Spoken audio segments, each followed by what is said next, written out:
Well, howdy there, Internet people. It's Bo again. So, after that last video, almost immediately people were like, hey, well, what if they just send in reinforcements?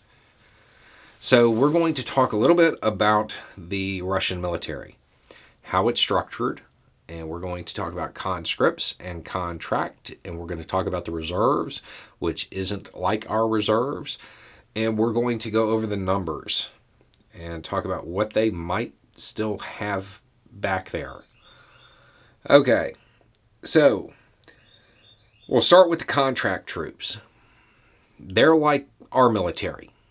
Volunteers want to be there, at least somewhat, and historically they have somewhere between 350,000 and 410,000. Okay, these are the people that make up the core of the Russian military. They're the elite units. They're the paratroopers, the VDV, and then they make up the core of the other units. The other units then get filled in with conscripts. The conscripted troops, they draft them twice a year, once in the spring, once in the fall.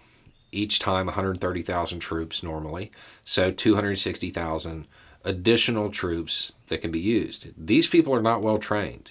They're only in the military for a year, and they don't want to be here, and it shows. So that gives them a total on the absolute high end of 670,000 total forces. Now keep in mind, not all of those are combat troops. They've already committed around 200,000, knocking them down high end to 470. Even if all of those were combat troops, with the number of troops they would need to keep in reserve to protect Russia itself, especially given Putin's apparent paranoia and his likelihood of believing there would be a counterattack from NATO, they probably only have about 150,000 troops left to commit. That might break the offensive free and get them moving again, but that's not enough to subdue Ukraine.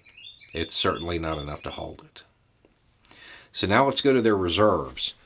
Russian reserves have always been a paper tiger. The number is huge. They have like 2 million. The thing is, it's not reserves like our reserves.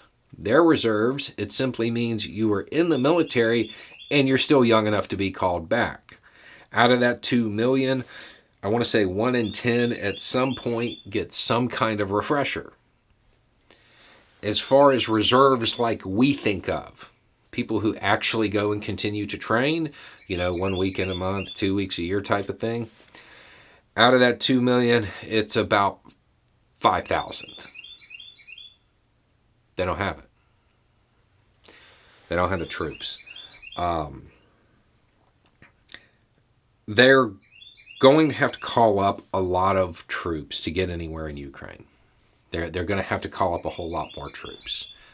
But the problem with that is, as they move units forward with conscripts, they're going to have some of their contract people in those units so they know what they're doing, at least have some idea. As they burn through those, eventually they're going to run out of people that know what they're doing. They don't have the numbers. It's math at this point. They do not have the numbers. If they did a giant call-up, they could get them trained up in 4 months or so to the standard that they have, which hasn't been successful. At this point, as far as taking it and behaving like a professional military, it seems pretty bleak, which means the only choice Russia is going to have is to do what they've been doing in Mariupol. The idea of actually running a professional military on what they have left, it's pretty unlikely. Anyway, it's just a thought. Y'all have a good day.